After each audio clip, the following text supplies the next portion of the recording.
Ang tanong ko kanina, kapag iniibig natin ang Diyos, sino ang nakikinabang sa pag-ibig na iyan?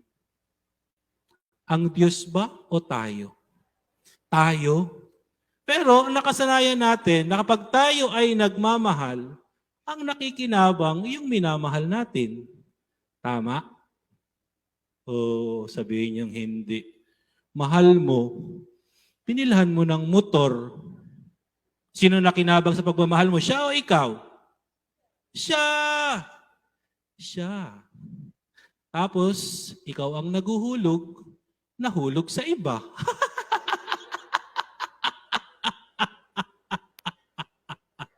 Saklap naman ay Father.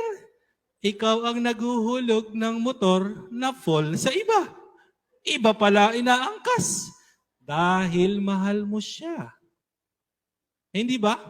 Ang nakikinabang, kalimitan na, pag tayo nagmamahal, ang nakikinabang yung minamahal natin. Hindi naman tayo.